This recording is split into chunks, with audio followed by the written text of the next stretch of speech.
Students, combustion and flame में आज हमारा ये 7th लेक्चर है। पिछली वीडियो में हमने बात की थी फ्यूल क्या है, उनकी क्लासिफिकेशन क्या है, गुड फ्यूल के क्या कैरेक्टर्स होते हैं।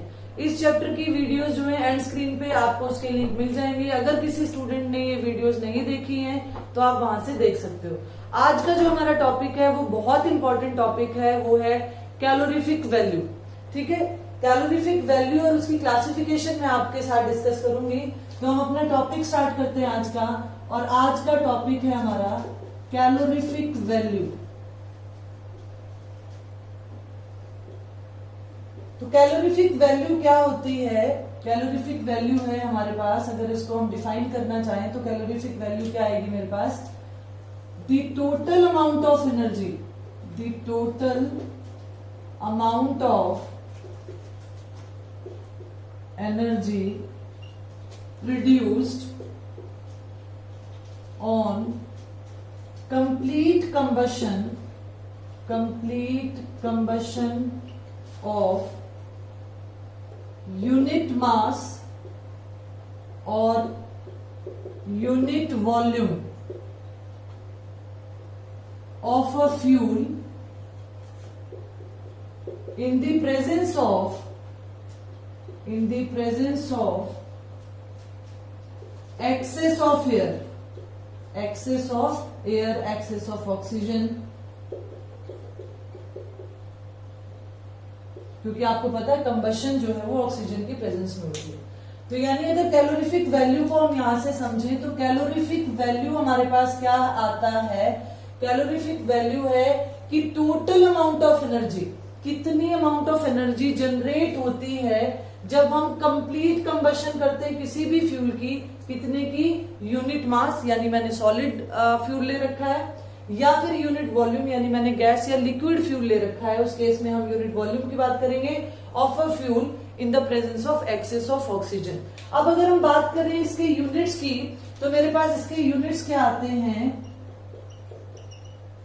यूनिट्स जो है वो किलोजूल पर किलोग्राम। जनरली इसको मेजर किया जाता है इन टर्म्स ऑफ किलोजूल पर किलोग्राम, यानी 1 किलो फ्यूल को कंप्लीटली बर्न करने पर कितने किलोजूल एनर्जी जनरेट होती है, वो उसकी कैलोरीफिक वैल्यू कहलाती है। और भी कई इसके यूनिट्स हैं, एक यूनिट और यूज होता है जैसे किलो कैलोरी पर ग्राम, किलो कैलोरी पर ग्राम। जनरली ये जो दो यूनिट्स हैं इसका इस्तेमाल किया जाता है कैलोरीफिक वैल्यू को बताने के लिए। ठीक है, तो यहां पर मैंने एक टेबल बना रखा है, कुछ फ्यूल मैंने मेंशन कर रखे हैं जिन फ्यूल्स को हम जनरली इस चैप्टर के अंदर पढ़ते हैं, और उन फ्यूल्स की कैलोरीफिक वैल्यू भी कंपैरिजन के लिए मैंने आपके सामने मेंशन कर दी है। जैसे हमारे पास काऊ डंग है, तो काऊ डंग में 6000 to 8000 ये जो वैल्यूज हैं ये क्या है? किलो जूल पर किलोग्राम, यानी 1 किलोग्राम काउडंग केक को बर्न करने पर इतने किलो जूल एनर्जी जनरेट होती है। वुड को अगर हम बर्न करते हैं तो 17,000 से लेके 22,000 तक की किलो जूल एनर्जी बर्न जो प्रोड्यूस होती है। कोल को बर्न करने पर 25,000 टू 33,000 एनर्जी प्रोड्यूस होती है। ये सारी वैल्यूज मैं आपको कह रही हूँ किलो जूल पर किलोग्राम में है। पेट्रोल को बर्न करते हैं 45,000, केरोसिन और जो डीजल है इनकी लगभग कैलोरीफिक वैल्यूज जो है वो सेम आती है। मीथेन को बर्न करते हैं तो उसको 50,000 किलो जूल पर किलोग्राम एनर्जी जनरेट होती है, हीट प्रोड्यूस होती है, या हम कहें अमाउंट ऑफ हीट जनरेट होती है। अगर सीएनजी की बात करें, कंप्रेस्ड नेचुरल गैस की, तो क्योंकि methane is natural gas and compressed natural gas is also methane, तो उसको कंप्रेस्ड फॉर्म में लिया हुआ है, तो ये भी हमारे पास ये कितना आ गया? हमारे पास ये 50,000 आ गया। एलपीजी को अगर बर्न किया जाए तो एलपीजी की कंबशन से 55,000 किलो जूल पर किलोग्राम, यानी 1 किलोग्राम एलपीजी को अगर बर्न किया जाता है तो इतने किलो जूल एनर्जी जनरेट होती है। बायोगैस की हम बात करें तो बायोगैस में 35,000 टू 40,000 ऑफ एनर्जी जनरेट होती है। और यहाँ पर हाइड्रोजन जो है वो हाइड्रोजन सबसे मैक्सिमम वाली वैल्यू शो कर रहा है 1,50,000 किलो जूल पर किलोग्राम, यानी 1 किलोग्राम हाइड्रोजन को अगर बर्न किया जाता है, ठीक है, तो इतनी किलो जूल एनर्जी जो है हमारे पास जनरेट होती है। यानी अगर मैं इस पूरे टेबल को कंपेयर करूं तो हाइड्रोजन की जो है वो मैक्सिमम या हाईएस्ट कैलोरीफिक वैल्यू आई है। हाईएस्ट कैलोरीफिक वैल्यू जो है वो हाइड्रोजन की आई है। और हमारे बहुत सारे साइंटिस्ट जो है इस काम में लगे हुए हैं कि हाइड्रोजन को एज अ फ्यूल जो है वो इस्तेमाल किया जा सके, और उन्हें काफी हद तक सक्सेस मिल भी चुकी है। ठीक है, अब मैं साइड हो जाती हूँ और आप इसका स्क्रीनशॉट जो है वो ले लीजिए या नोट कर लो, जैसा भी आपको करना हो, ताकि मैं अब इसकी क्लासिफिकेशन की बात करने वाली हूँ कि इसको कैसे क्लासिफाई करेंगे हम, क्या कैटेगरीज हैं उसकी क्लासिफिकेशन की। तो आप इसका स्क्रीनशॉट ले लीजिए जल्दी से। ठीक है, अब हम इसकी क्लासिफिकेशन की बात करेंगे।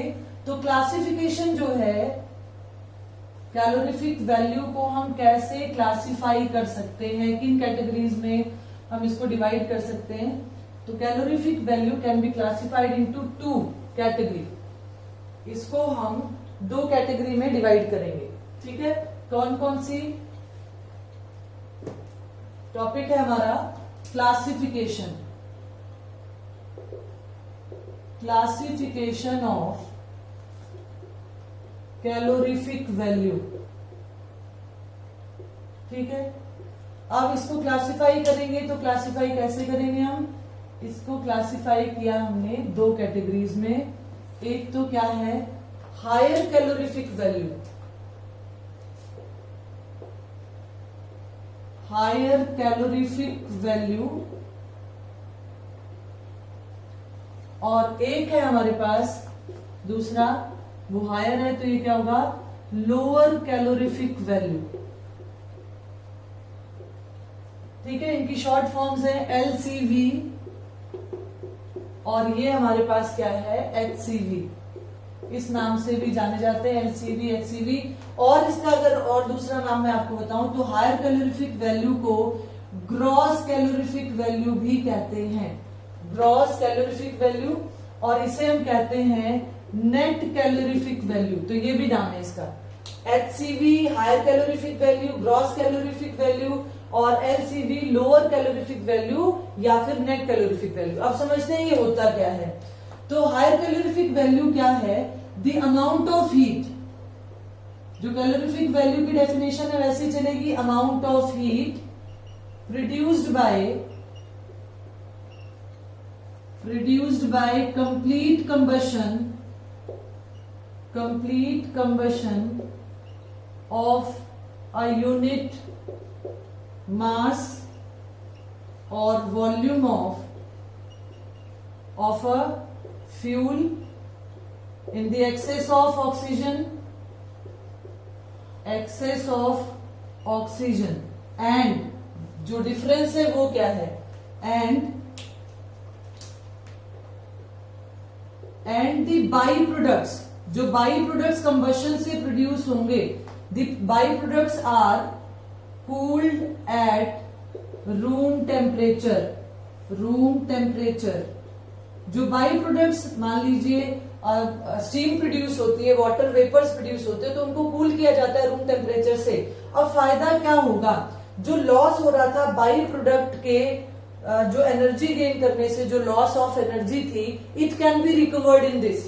इसमें क्या होगा, the energy of the by products, इसमें हम क्या लिख सकते हैं कि energy of the by products, क्योंकि हमने बाई प्रोडक्ट्स को कूल कर लिया है, कैन बी रिकवर्ड। उसको क्या कर सकते हैं हम, रिकवर्ड कर सकते हैं। इसीलिए इसको हायर कैलोरीफिक वैल्यू कहा जाता है। हायर क्यों कहा गया, आप सोचो क्यों? क्योंकि जो कैलोरीफिक वैल्यू है वो तो वही है कि हमने किसी भी यूनिट मास या यूनिट वॉल्यूम फ्यूल को कंप्लीटली कंबशन किया और साथ में जितनी एनर्जी जनरेट हुई, अगर ये भी वही होती तो ये हायर क्यों है? क्योंकि इसमें जो बाई प्रोडक्ट्स आते हैं हमारे, उन बाई प्रोडक्ट्स को क्या किया जाता है, उनको कूल कर लिया जाता है। कूल करने से उनकी भी एनर्जी आएगी, और वो एनर्जी जो है वो इसी में जब आप काउंट कर लोगे तो आपके पास वो वैल्यू क्या आएगी, हायर वैल्यू आएगी। और इसीलिए इसको क्या कहा जाता है, ग्रॉस कैलोरीफिक वैल्यू भी कहा जाता है।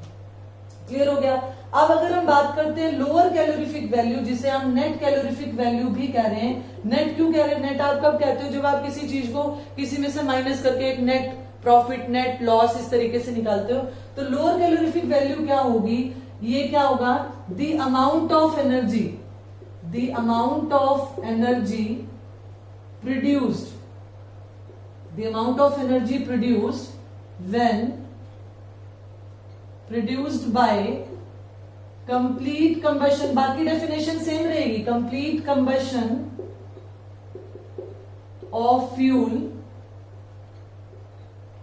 कैसा फ्यूल, यूनिट मास और यूनिट वॉल्यूम, क्योंकि ये डेफिनेशन मैं उधर अभी मेंशन कर चुकी हूं, इसलिए थोड़ा सा शॉर्ट फॉर्म में लिख रही हूं। कंबशन ऑफ यूनिट मास और unit volume of a fuel in the excess of oxygen, excess of oxygen. तो भैया फर्क क्या हुआ, फर्क क्या है कि the byproducts of the combustion, जो कंबशन से बाई प्रोडक्ट्स बने हैं, are allowed to escape in the environment. अब क्या होगा, अब क्योंकि वो इन्वायरमेंट में जो बाई प्रोडक्ट्स यहां जनरेट हुए, उन बाई प्रोडक्ट्स को क्या किया, देखिए दोनों में फर्क क्या है, इसमें बाई प्रोडक्ट को एस्केप होने दिया, बाहर भागने दिया इन्वायरमेंट में, जबकि हायर कैलोरीफिक वैल्यू में क्या किया था, बाई प्रोडक्ट्स को कूल किया गया रूम टेम्परेचर पर, ताकि उनसे भी जो एनर्जी आए वो इसमें ग्रॉस वैल्यू में काउंट कर ली जाए। और इसमें क्या होगा, बाई प्रोडक्ट्स जो भी बने, मान लो स्टीम बना, जो वाटर वेपर बना, तो वो क्या होगा, उसको एस्केप आउट करने देते हैं, जिसके कारण इसकी वैल्यू क्या आएगी, ऑब्वियस सी बात है, लोअर वैल्यू आएगी। तो ये क्या है, इससे क्या होगा, इससे लॉस हो जाएगा the energy of the by products, इसमें रिकवर कर ली गई थी, and the energy of the by products is lost. इसका मतलब क्या हुआ, the energy of the by product, of the byproduct is lost, और क्योंकि वो लॉस्ट हो जाती है इसीलिए इसको लोअर कैलोरीफिक वैल्यू कहते हैं। अब मैं भी इसके बाद आपको बताऊंगी लोअर कैलोरीफिक वैल्यू हम कैसे कैलकुलेट कर सकते हैं, या क्या रिलेशन है लोअर कैलोरीफिक वैल्यू में और हायर कैलोरीफिक वैल्यू में। पहले आप इसका स्क्रीनशॉट ले लीजिए, पूरा आपको बोर्ड नजर आ रहा है, आप स्क्रीनशॉट ले लो। दोनों में फर्क क्या है कि बाई प्रोडक्ट को हम कूल कर लेते हैं, उसमें बाई प्रोडक्ट को एस्केप आउट होने देते हैं, जिसके कारण नेट वैल्यू जो आपके पास आती है एस्केप आउट होने के बाद वो लोअर कैलोरीफिक वैल्यू कहलाती है। तो आप इसका स्क्रीनशॉट ले लो। फिर मैं आपको करवाने जा रही हूं relation between HCV and LCV.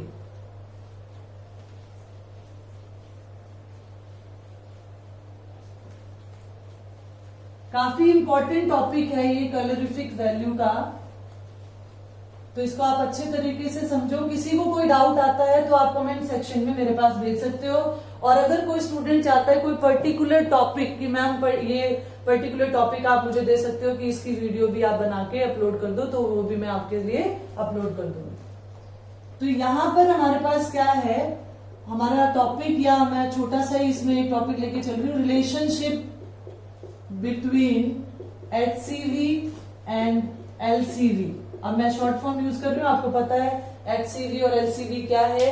तो अभी हमने कहा ये कम होती है, यानी हायर कैलोरीफिक वैल्यू में से कुछ हमें माइनस करना पड़ेगा, तब जाके एलसीवी आएगा। तो मेरे पास ये क्या आ जाएगा,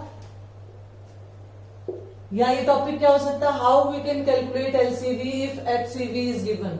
तो हमारे पास ये क्या आया, एलसीवी यानी lower calorific value is equal to HCV minus latent heat of vaporisation, latent heat of vaporisation हम ये कह सकते हैं, या फिर हम क्या कह सकते हैं, जो एनर्जी थी, energy of the by product, by product, जो बाई प्रोडक्ट की एनर्जी थी, स्टीम की एनर्जी थी, उसको अगर हम हायर कैलोरीफिक वैल्यू में से माइनस कर दे, जिसे हम अदर लैंग्वेज में क्या कह सकते हैं, लेटेंट हीट ऑफ वेपराइजेशन को अगर मैं माइनस कर देती हूँ एचसीवी में से, तो मेरे पास क्या आ जाता है, तो ये मेरे पास है lower calorific value, calorific value, और ये है मेरे पास हायर कैलोरीफिक वैल्यू।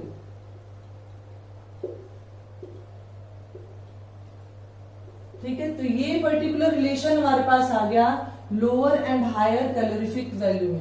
तो इस पूरी वीडियो में आप इसका स्क्रीनशॉट ले लीजिए। पहले इस पूरी वीडियो में हमने क्या किया, कैलोरीफिक वैल्यूज क्या होती हैं, जो डिफरेंट हमारे पास डिफरेंट जो फ्यूल्स हैं उनकी पर्टिकुलर कैलोरीफिक वैल्यू लगभग कितनी है वो मैंने टेबुलर फॉर्म में आपको बताया, और किस तरीके से हम क्लासिफाई कर सकते हैं हायर कैलोरीफिक वैल्यू क्या होती है, ग्रॉस कैलोरीफिक वैल्यू क्या होती है, lower and net calorific value क्या होती है, और किस तरीके से उसको कैलकुलेट किया जा सकता है। आई होप कि ये वीडियो आपको अच्छी लगी होगी।